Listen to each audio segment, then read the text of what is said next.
The Box Seat, brought to you by our stable of sponsors.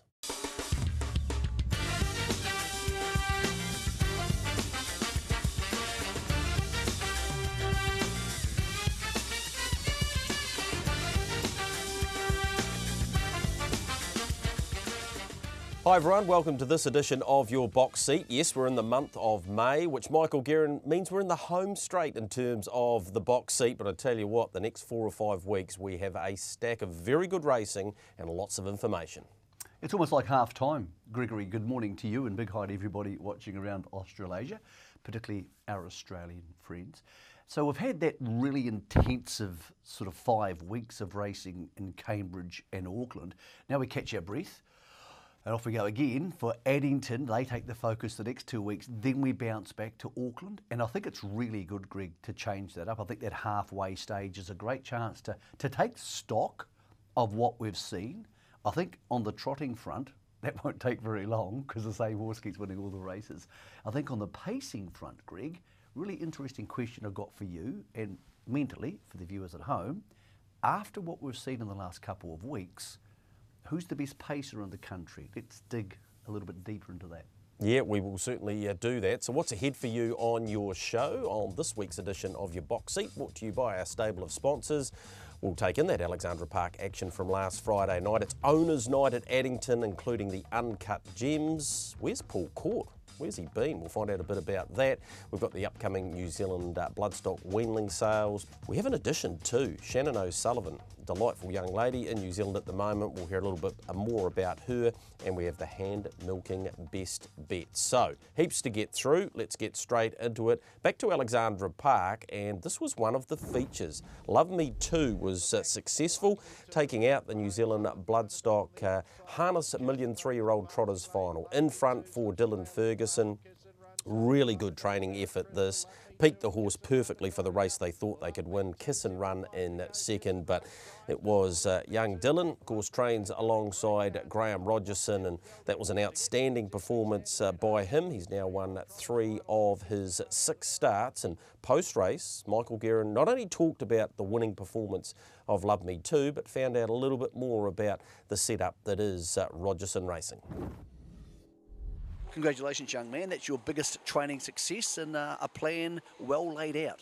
Yeah, definitely. He's always shown us a bit of promise, but just taking that time to mature into himself. And, you know, Graham and Merv did the right thing as a 2-year-old, put him aside. And you know, it's paying the dividends now, really. And he's just gotten better and better this prep. And as said, we sort of thought this was a race he could win 2 or 3 months ago. And, you know, he proved us right today.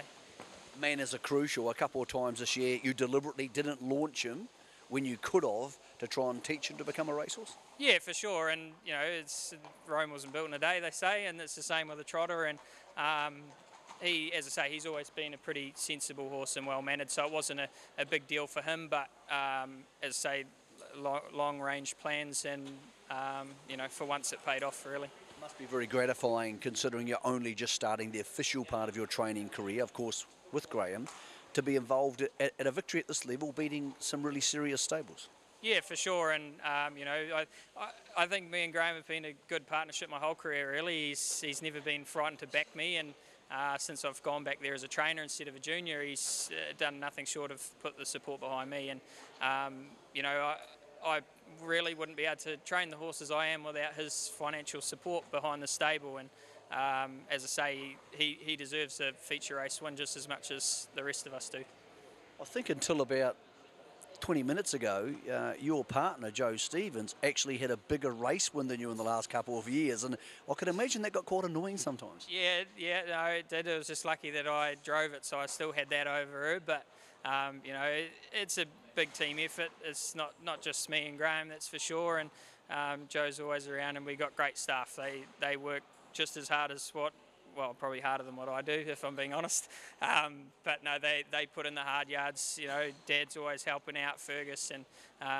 We even had a former Inter-Dominion winning driver, Tony Shaw, have a drive on this horse a few weeks ago, and he told me just stay composed and he'll be right. So I hope he was happy with my drive. He'll be telling people he made the horse now. Oh, for sure, he was telling everyone that before the race. So, but no, as I say, when you've got people like that around you, and as I say, great staff that they love the horses and they love working. That's all you can ask for in a team, and that I think that's why we get some good results like we do.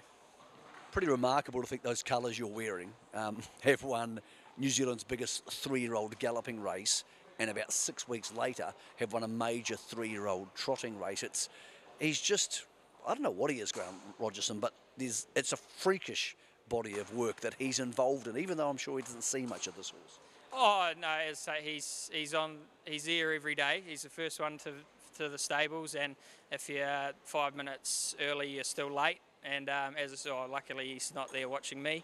But no, as he's there every day, he definitely hasn't lost his hunger for it. If anything, it's getting worse, I think. And he's riding to the breeding and buying horses at the sales. And he's always been a man that if you put in the hard yards and work hard, he will as well for you. So that's one thing I always try and do right by him, and I try to put in as good an effort as I can, because I know that if I do, he'll reward me for it with horses like that in the stable. You and Joe's daughter is coming up to nearly 4 years old. She just FaceTimed you. It must be a pretty cool moment for Dad to win a big race and Grace to chime in on FaceTime. Oh yeah, no, she knows all about it. She usually picks the winners, and no doubt she would have been bloody cheering them on at home with Grandma. So as I say, it's a big family affair, and even the staff, they're the family too. So it's certainly a great team effort and good for everyone involved. So bred by the Breckons, by What the Hill Michael out of Love Me Doozy, and that we know that family so well, with I Can Do's It being the pin-up, of course. 45,000 at the yearling sales, but heaps came out of that interview, and nice work there, because we found out a little bit more about Dylan, what that setup's all about. We heard Tony Shaw's been there having a drive, and we saw a bit of emotion from Dylan as well, so it was pretty cool. It is. He's a young man who, while we're seeing his body of work on the track, and it's growing all the time, he's very active off the track. Like he and Joe, his partner, obviously are trying to get owners into the stable, and they're not scared to go to the sales and buy horses with Graham's backing. So he's not sitting on his laurels and saying, hey, I've got a nice big backer and this guy's got a facility for us, I'll just go through the motions. He works really hard, and he thinks very deeply about his craft. I've been quite impressed by him the last couple of seasons. This is a perfect example of them thinking and getting the job done with the right horse by setting it for the right race. I think he's a pretty good form student. And yep, like his dad, they've always been aggressive drivers, and occasionally you've got to break a few eggs to make an omelette. With this horse, it was different. He drove him, almost underdrove him on a couple of starts this campaign to teach him to be a racehorse and to peak him for this. Really interesting to hear that Graham Rogerson is a daily part of the business, and while he doesn't drive work anymore, Graham, he's down there every day looking at the horses. I think that's really cool. And when you think about what Graham himself has done in the last 8 weeks, less than 8 weeks ago, he won the New Zealand Derby in those colours on Sharp and Smart, our biggest 3-year-old race. Then comes out and wins our biggest 3-year-old trotting race alongside the 2 derbies with a horse in the same colours. That's an incredibly unique double.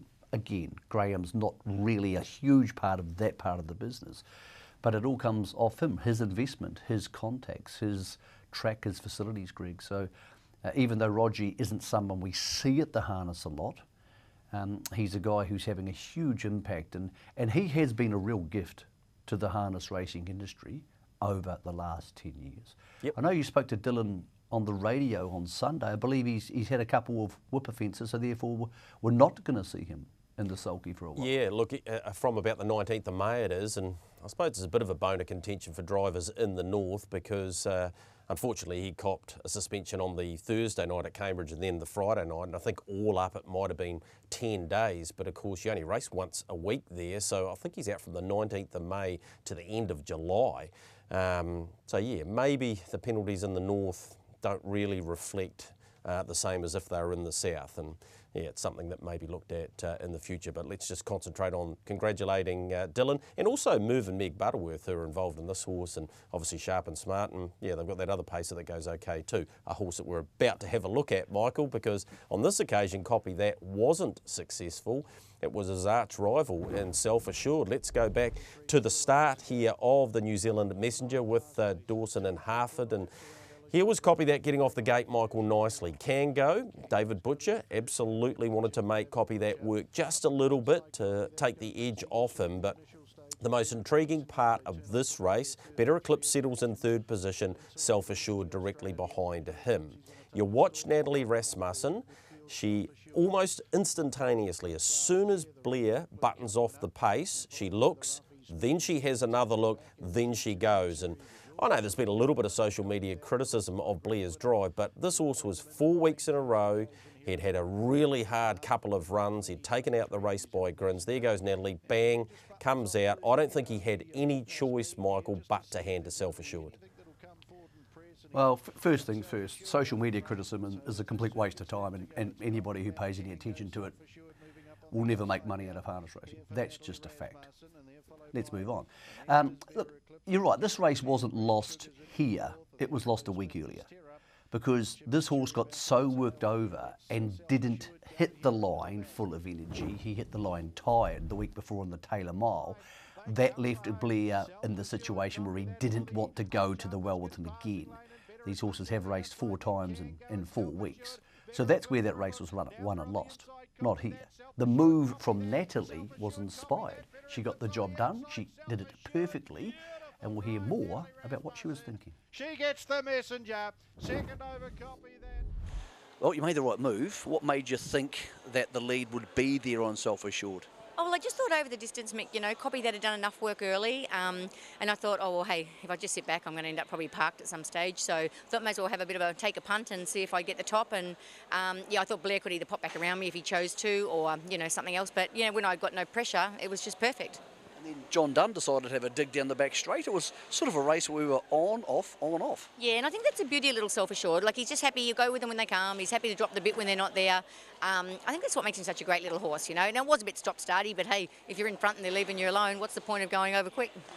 He's a funny horse, isn't he? Because not many people call him a champion, even though he's won $2 million in all these big races.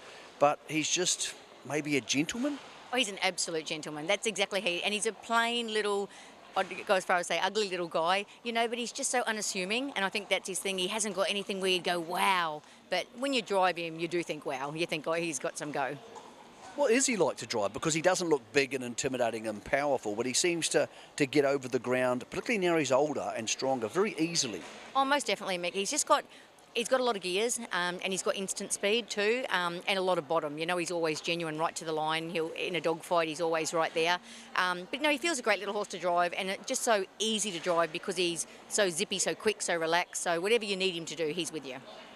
Gene doesn't seem that keen to take him back to Australia. If he was yours, would you say, let's go to Queensland, to the old home state? Or do you think these older horses are better when you give them a bit of a break and get back to that cup routine? Oh, most definitely, Mick. You know, you go there, you keep putting them to the bottom of the well every start, you know, and you go over there, the Brisbane Carnival. It's a tough carnival. You'd probably nearly then be going straight into then cup time without having a freshen, and I think it'd be too hard on him. He's earned a break, I think. All right. Do you think he's still top dog in the stable? Because Akuta's a better looking, more impressive, more imposing type of a horse, but gee, he's only been unplaced once in 32 mobile starts, Self Assured. It's pretty freaky stuff. It is, yeah, and I think, you know, we just got to remember, though, he's like all of us, mate. We're getting a year older, so, you know, like the younger ones always come through and, you know, he'll get tired, but at the moment he seems to be really sound and well and happy and enjoying his racing and his work, so I think he's still up there, neck and neck for number 1 in the barn. Him and Copy That have had some pretty good barnies over the years. Like, it's actually been quite fun when you think of what they've both achieved over the last 3 years. If they weren't there, each of them probably would have won an extra $1 million. Oh, most definitely, yeah. Copy That's a great horse too, and Ray's done a great job with him. Yeah, so I just think, you know, it's good they've probably run into each other for the racing, because it'd be a bit boring, you know, when you get one that's just way better. But, yeah, no, Copy That's a great horse too. They're both just good horses. She's not wrong, they're good horses. I think at this stage, Michael, it might be 8-4 to Copy That, but he's beaten him the last 2 times, self-assured, so he's squaring the ledger up somewhat there. Natalie's third win in the Messenger, winning with Amon Maguire and Spankham. Dominant performance in the end, and he deserved his victory. Thought Copy That was still good. Better Eclipse, the same, and Kango was a bit unlucky, just got held up in behind him. Not saying he would have won, but he might have finished a spot closer because he was hitting the line strongly. We know what he did in the Auckland Cup last year. He's got a wonderful record, self-assured. It's a strange thing because these days when a horse gets beaten, he's been beaten about half the starts. It deters from their overall reputation so much more than it did in the old days. In the old days, good horses, even going back to Cardigan Bay or in the more recent galloping times, Kingston Towns and those horses, good horses got beaten all the time because of weights and harder to program them and the fact that trainers back then were more regularly setting them for a race and using other races to get them fit.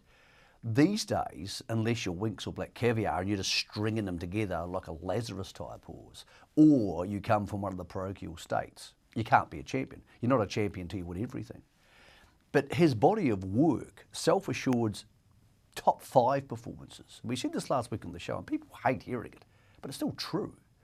His top 5 or 10 performances in his life in the size of races he's won, at least equal or better than Bonnie's Chance, Armalite, Popular Arm and Gamelite. And people don't want to hear that because they think these horses are so much better, but these days they go so fast, Greg, you can't win all the time. You just can't. The difference between the number 1 pacer in the country and number 40 pacer in the country is a lot closer now, Greg, than it was 40 years ago, when it was probably 150 metres. Now it's probably 10 lengths tops. So I think he's a wonderful horse. I don't think he's a champion at all. At the moment, right now, in this moment, I think he's slightly better than Copy That on what I've seen in the last 5 weeks. I actually think Copy That's the best pre-Christmas horse we have. After Christmas, once he doesn't have those dusty annoyances in his lungs, self-assured, I think he actually improves. And I think over the last 5 weeks, because Copy That's won 2 and run second once, and Self-Assured's won 2 and run second once, but Self-Assured's had worse draws in just about every race. I think I would score the autumn Self-Assured by a long neck. But the good news is, Greg, we've got 2 races to go. Now, speaking to Mark, he expects both Akuta and Self-Assured to turn up in the Roy Purdon, which is May the 19th, before the Auckland Cup. Obviously, Copy That's going to turn up those. And the good news is Old Town Road is as well. He will go to the trials, workouts, Pukekohe, in about 10 days' time. He'll race in the Roy Purdon as well and into the Auckland Cup. So if you add those horses to the Kangos of the world, Greg, because Better Eclipse is going home, at least we're going to have a competitive and classy Auckland Cup, even though we won't have a very big Auckland Cup. Yeah, let's have a look at the market for it. Equal favourites, $2.60, both Copy That and Self-Assured.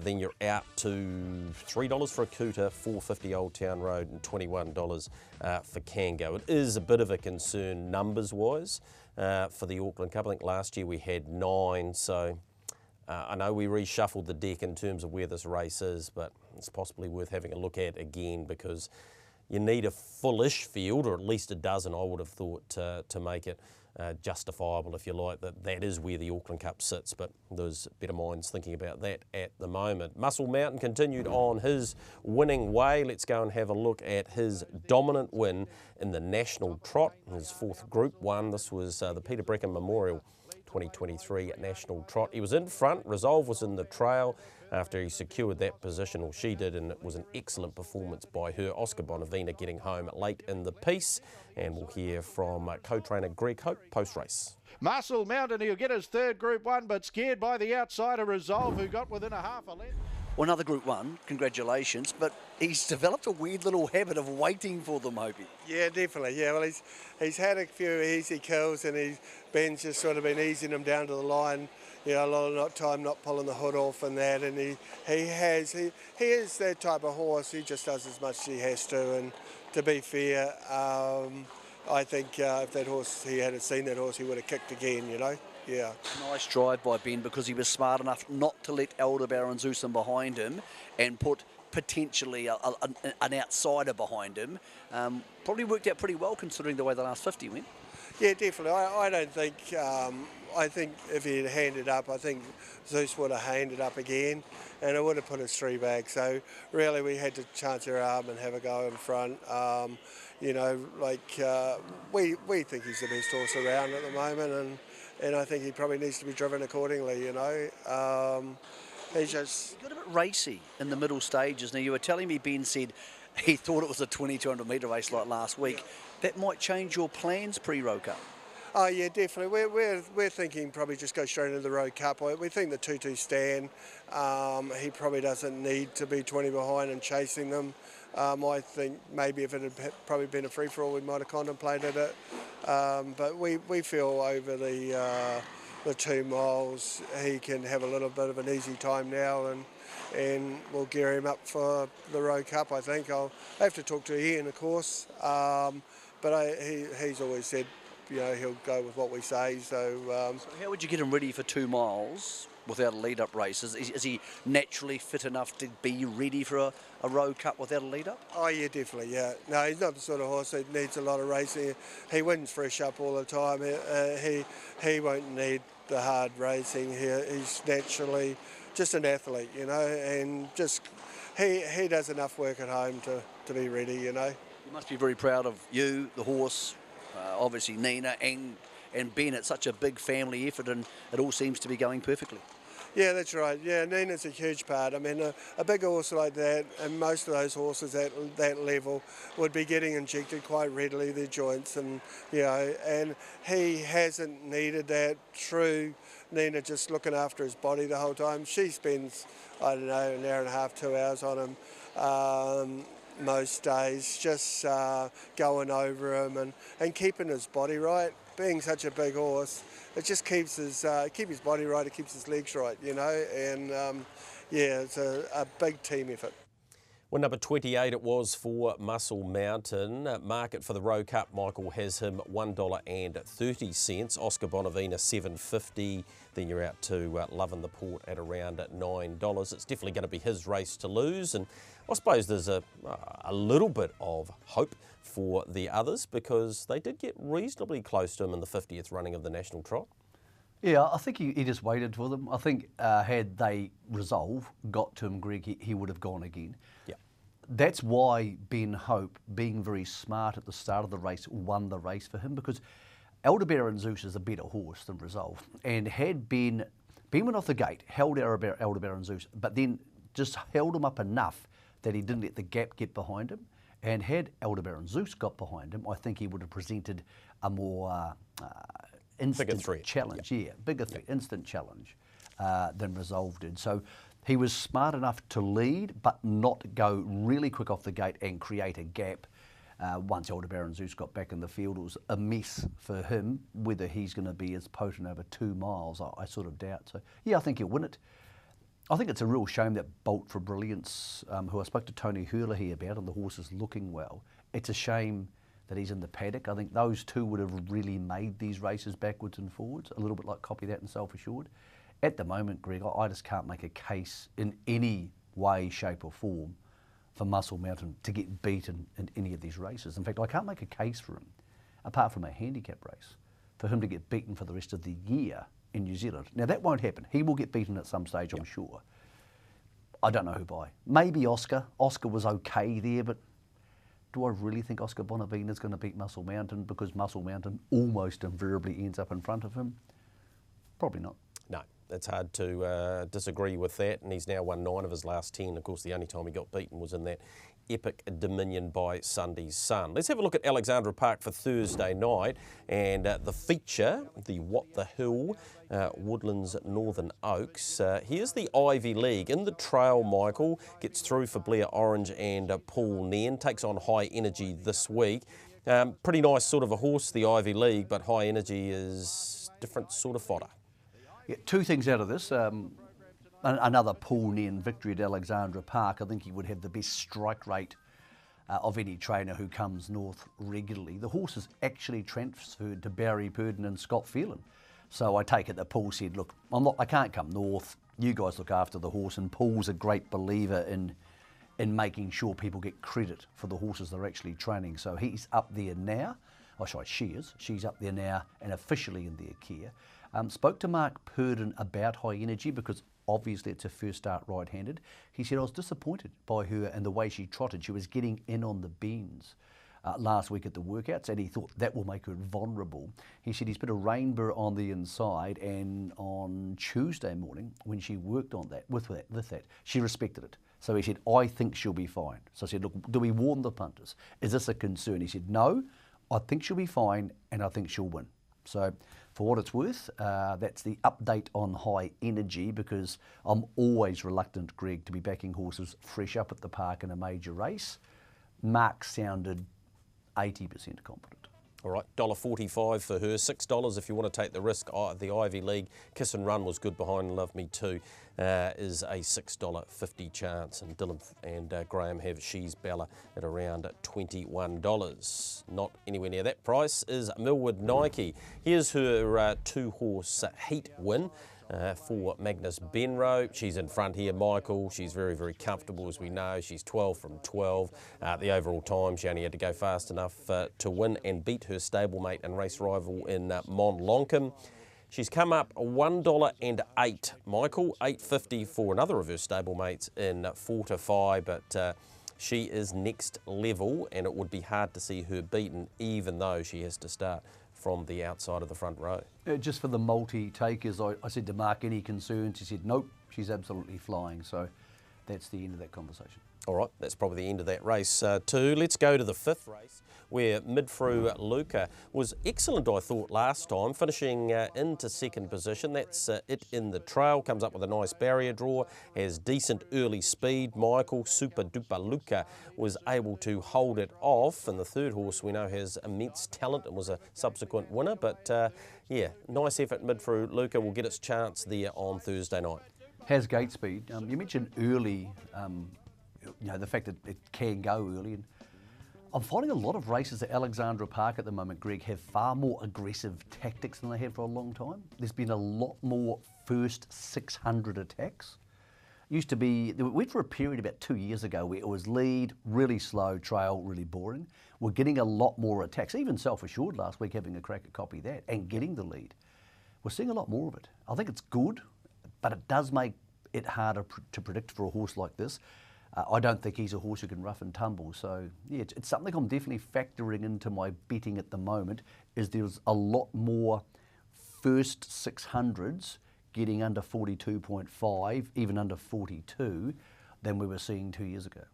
All right, that's Alexandra Park Thursday night. Looking forward to the action from there. As we go to our first break, though, it's New Zealand Bloodstock Weanling sale time, and I got the chance to catch up with their manager, Cam Bray, to talk about what's ahead coming up later in May. Cam, always an exciting time of year leading into the New Zealand Bloodstock Weanling sale, and it really has become pretty sought after. Yeah, it's a huge calendar on, a huge event on our calendar now. With the average is steadily increased now to sort of 15,000. So when you actually look at that in an Australasian sense, that's almost half of the Australian average. So it's by no means a clearing sale. It's a genuine source of buying champions. Yep, and we've seen a couple of champions. Of course, the Race by Grins, copy that, came through that, and also the new race, the Nullarbor over there in WA, Better Zip It as well. So you can find yourself a superstar. And also now Victorian Horse of the Year and Majestioso, who came through the same sale as well. Well, a different iteration, but it's a similar concept. So yeah, it is just a genuine source of good quality bloodstock. All right, you've got 123, I think, dominated, of course, by Alabar and Woodlands, and particularly Alabar see this as almost their main sale now. Yeah, the way they've got their business set up, they do sort of a smaller number through the yearling sale, but it does give them, it's turned into a great business model for them. They could probably take twice as many to the yearling sales, but just choose to take a real select draft through the yearling sales. Does give them the opportunity to offer up some really nice horses through this sale. Yep, Lazarus, he's well represented. I think he's got about 16 there with 4 colts, but there's some new season size as well. Ultimate Sniper's got one there, and Elite Stride, who was a very good racehorse. Yeah. So I've seen 90 98% of all the horses. So I've seen all the elite strides and that, lovely horses. I think we've even got one there by the Storm Side, which is the first season side too. So yeah, no, it's a great way. And as we said, you know, Better Zippet was by Better Than Cheddar through the same sale. I think it was one of 2 or 3. So like it's a great opportunity to get those young sires out and about in the marketplace and get them at a pretty good rate too. Also represented there is Macca Lodge. Tell me about that. Yeah, no, it's just a bit of a shift in what we've done there in the last few years. We've offered them up over the last 2 years on Gavel House, which has worked well. But with the way the Weanling sale has gone, and it just now attracts itself to such a big group of people, it was an opportunity we felt that would be a good fit for Macca and the team. So they're bringing through 14, I think it is, or there might be 13 there now. So they're going to come through over a 3-day journey. So they're coming from you couldn't get too much further south. So it's a big trip for them, and really pleased to have them in that market. Yep, they've got 4 Raging Bulls, 4 of the 5 by Fear the Dragon are colts. So there's a Better's Wish filly there as well, which is related to Pembroke Playboy. So yeah, they're bringing some decent stock. Yeah, some good families. You know, historically Macca again was another one that used to take a sort of bigger draft through the yearling sales. We've just condensed it down. Take a select draft through the yearling sale time now. Offer a few more through this market. All right. So the best place to go is the NZB Standardbred, or just Google NZB Standardbred online, and you'll find everything there. Obviously, there's the ability to buy online as well. There is the ability to buy online. You can come and stay on site now with the hotel. So it's a great setup. So yeah, we're trying to build a carnival type atmosphere. You know, on the Wednesday prior to the sale, that afternoon, it's a stable side parade for all the vendors, so they'll have all their horses out and about. That night, obviously, we'll be having, drinks and bits and pieces in the hotel, the sale, and then throwing through to the Auckland Cup on the Friday. So it's a great few days in and around Auckland.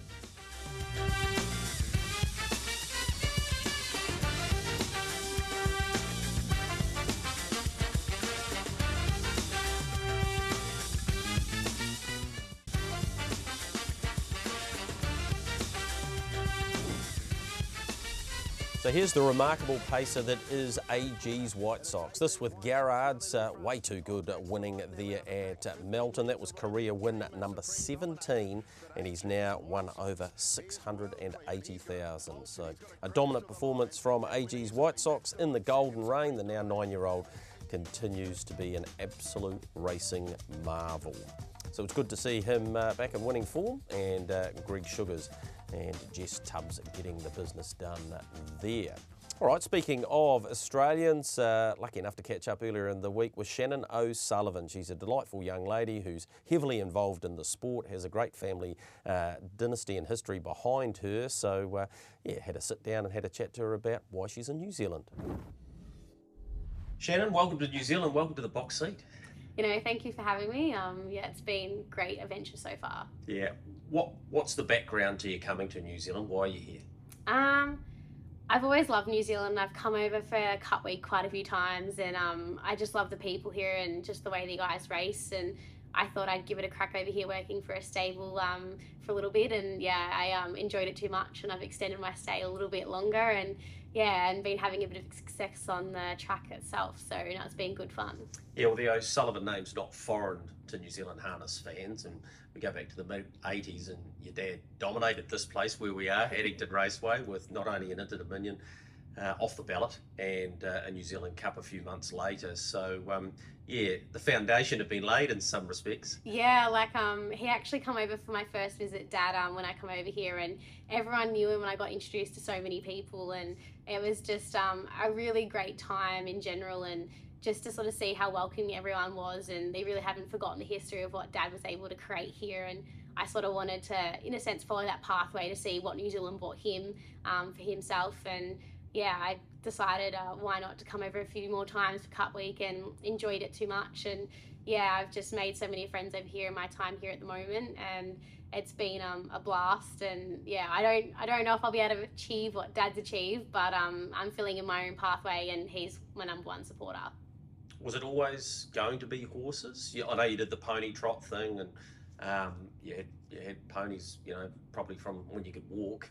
Was it always going to be the pathway? Funny enough, I was actually scared of horses when I was younger. I think just because I was quite small and I haven't really grown too much. But just that general sense, I was a little bit afraid of them and getting hurt. And as I got older, I sort of grew out of that in a sense. And we got my first pony, me and my little brother, when I was 15. And from there on, I sort of got the bug for it because Dad refused to look after it. I had to do everything for it and had the responsibility for it. So from there, we did the pony trots and had a bit of success with that. And from there on out, I sort of wanted to get my license in there, but I still had a pathway though for schooling and wanted to have a background and something behind me before I jumped full head first into the horses. Yeah, so that's your brother Sean, and he's involved as well? Yeah, he's just recently got his license. I think he's had it for a season or so, and he's having a really good time out there and enjoys it. He enjoys the training side probably more than the driving side, so I think he might probably follow Dad's pathway more in that sense.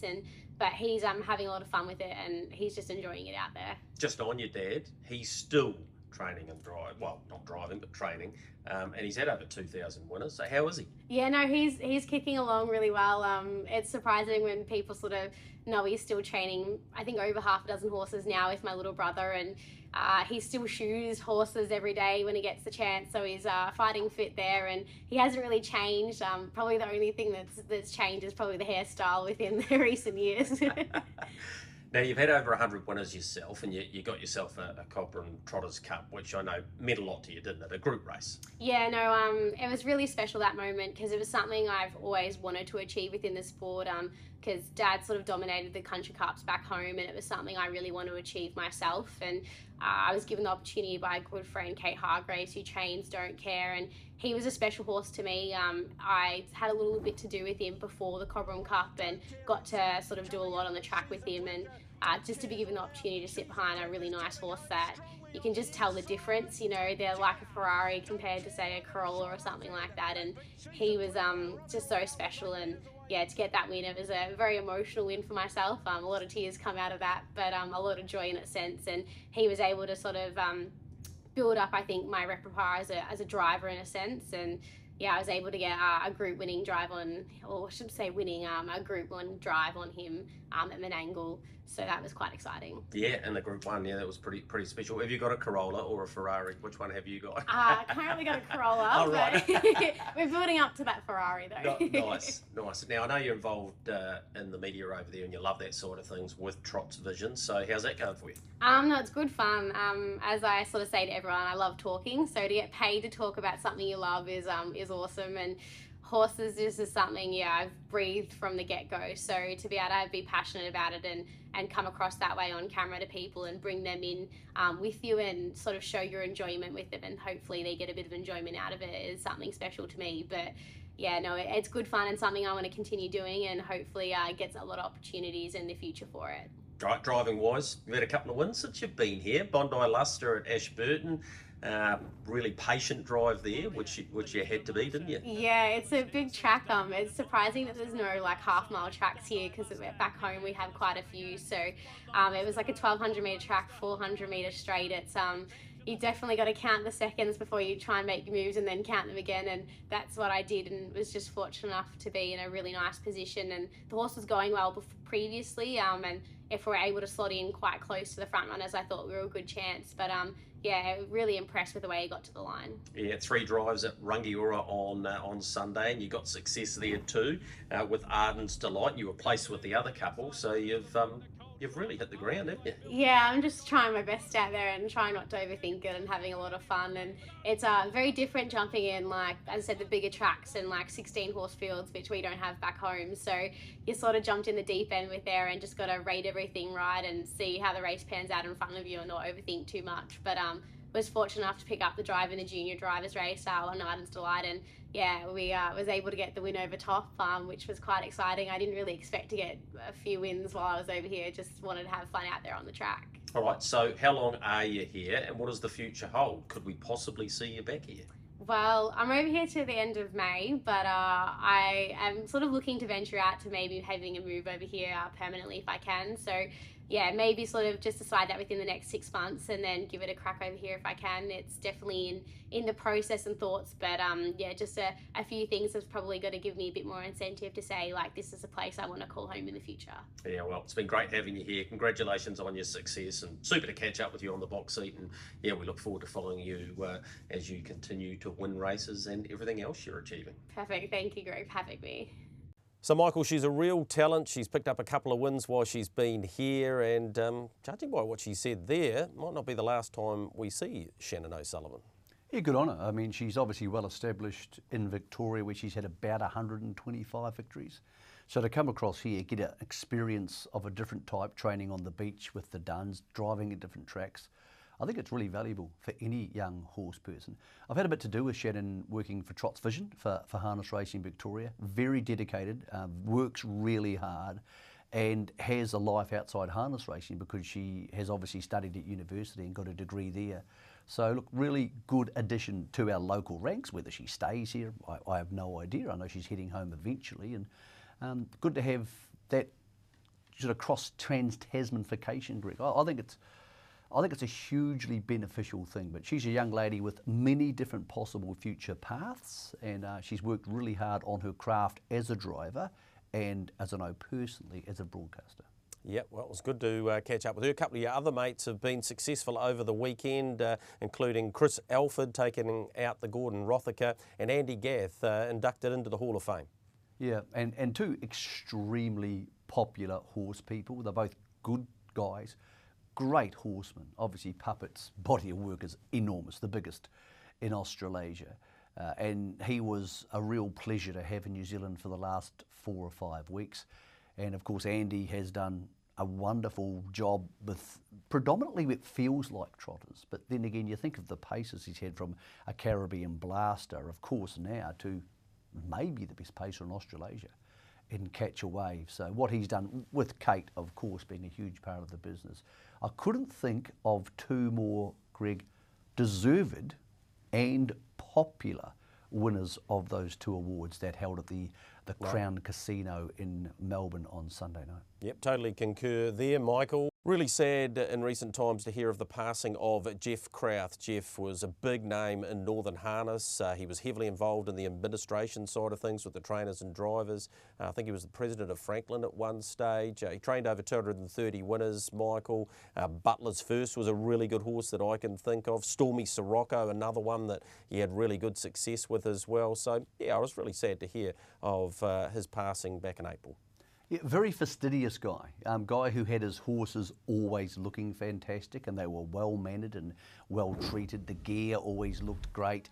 He never raced a big team. Here is one of his team. This is Running on Faith. That's Jeff's famous red, white and black colours, just getting up on the outside here to win a Jules at Ashburton. So he was a very good trainer, simple as that, and a guy who thought about what he said, Greg, and put a lot back into the industry. So to Jeff's family, his wife and other family members, our condolences on the passing of a guy who did his job extremely well.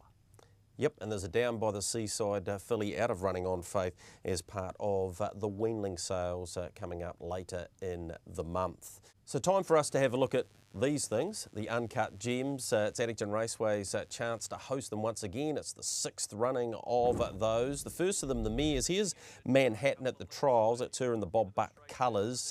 Nice strong performance from her. Mossdale Ben gets through on the inside, and Don Maro is on the outside, but she's a quality mare, Manhattan, and she looks really hard to beat. Even though she comes up with the wide barrier draw, she obviously gets that with the conditions of the race, but if she gets forward, finds the front, her stablemate Kikarangi Blue is drawn to her inside, so you know how far she is off the machine. You'd think if she got there, she'd probably hand to Manhattan. $2.70 for Manhattan, $4.50 for Kikarangi Blue. Joe's Rock's in there as well at around $5, and Folklore follows Speed Great, as we know, $8.50.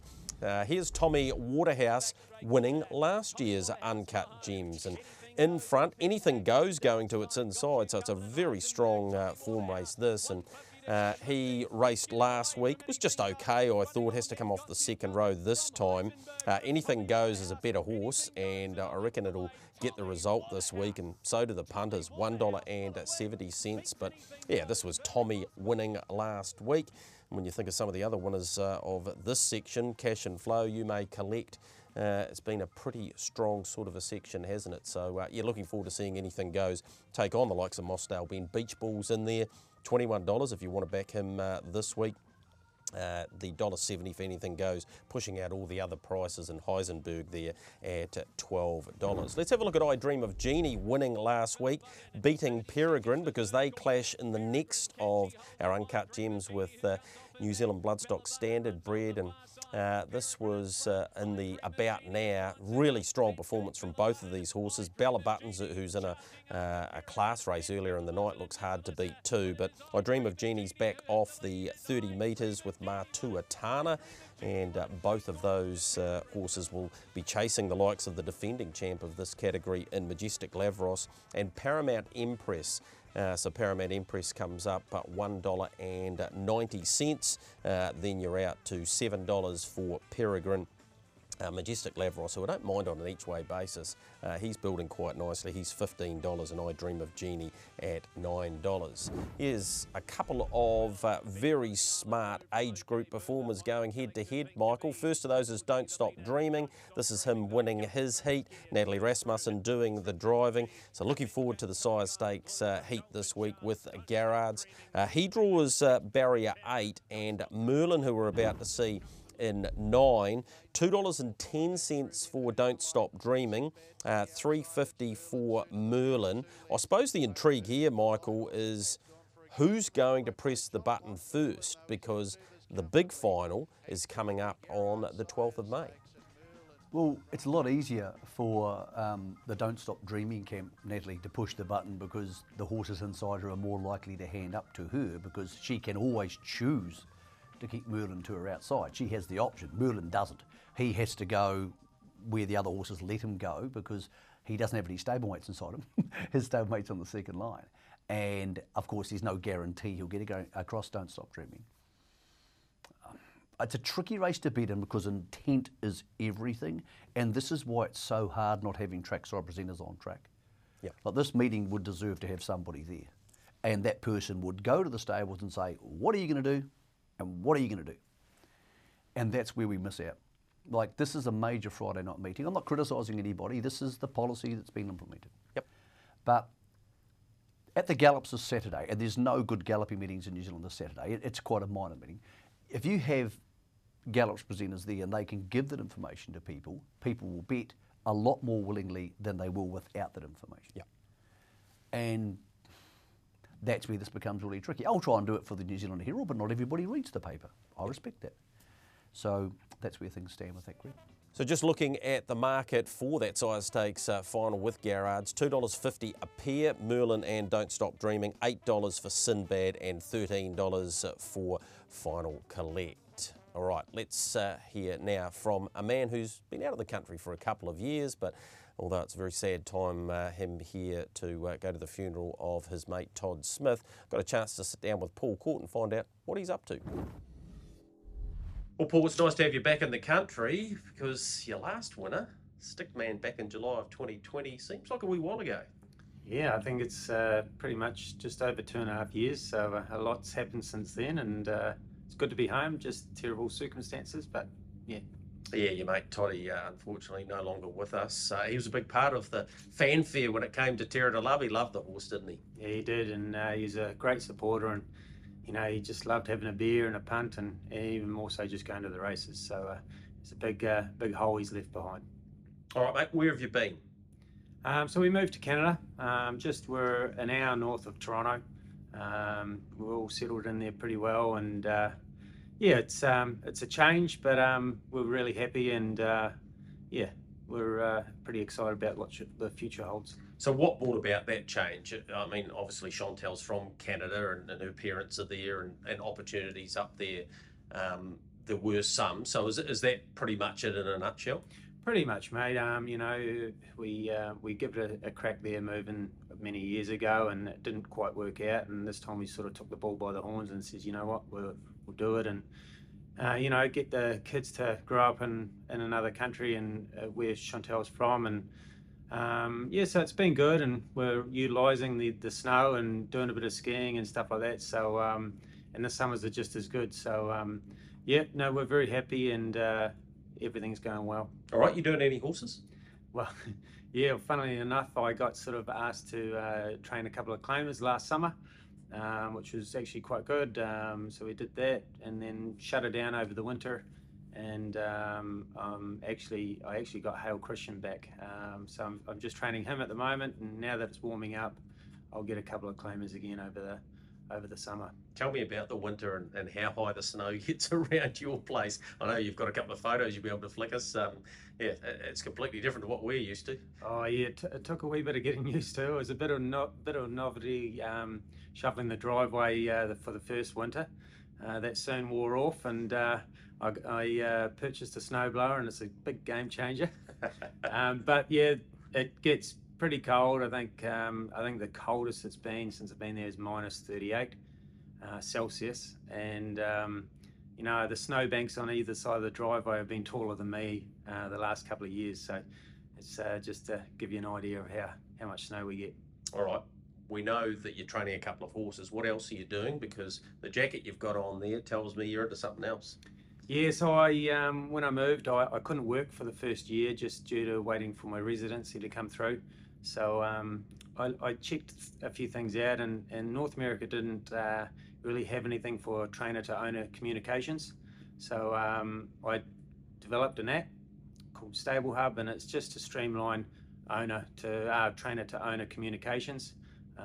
It's fast and easy to use, and very professional.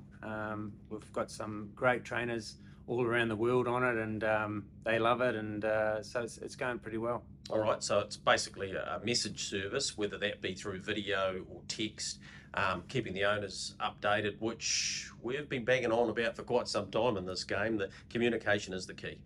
Oh, 100%, and it's quite strange, in Australasia here, it's a pretty big thing and getting bigger, and in North America, it's pretty much unheard of. So I've tapped into that market, and like I say, I've got some great trainers on there, and some in New Zealand and Australia, and I think I'm in 5 countries now, and it really is just super easy, and it's the way to keep the owners involved and updated. Yep, you've got Josh Dickey, good mate of yours, involved. I know Bob Butts got it, Matty White, Scott Phelan, Barry Purdon. So you got some significant names using the and we got Nancy Tactor and Ike Svanstedt in North America, and so things are going good. It's ticking away, and just hopefully we can get it cranking a bit more. And it really is the way to communicate, though. And I know how busy trainers get, being a trainer myself, and that's the hardest thing. You finish your work and then you're on the phone and talking to all the owners. Well, with the app, you can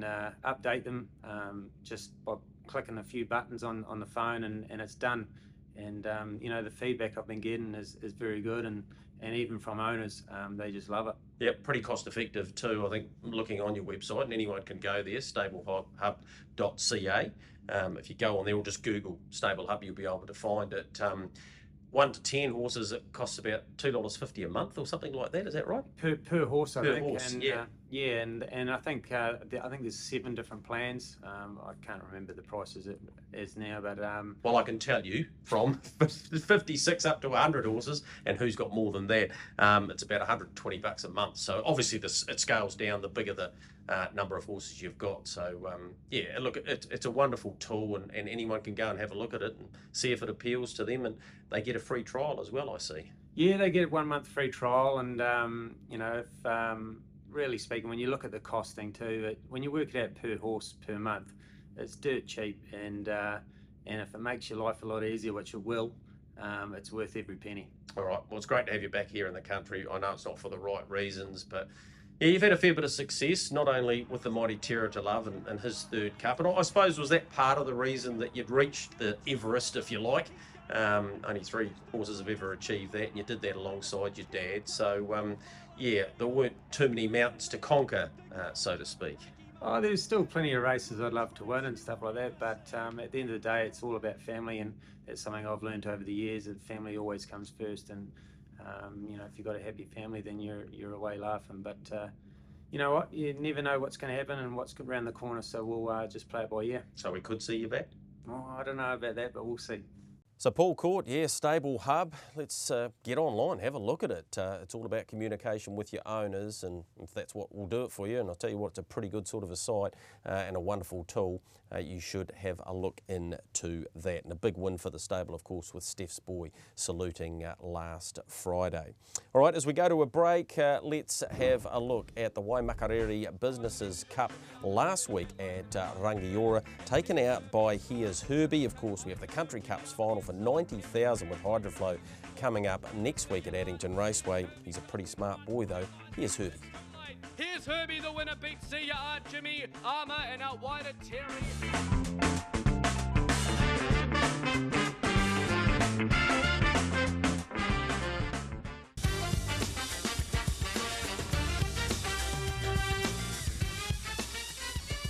In your home straight, in your box seat, where can you go harness racing this week? Well, Alexandra Park, we've already had a look at. Race on Thursday night, 5:44, 9-race program there. Addington, 4:51 with 11. Invercargill race on Saturday. They have the 9 races, 12:20, and Sunday 12 races out of Rangiora, and they start at 11:35. Michael, a couple of bits of news. Obviously, Gary Woodham had a medical event, and our thoughts are with him, and a speedy recovery we certainly hope for. And out of Harness Racing New Zealand, Cam Kirkwood has just been appointed as the industry liaison. So, yeah, there's a couple of pretty important points there.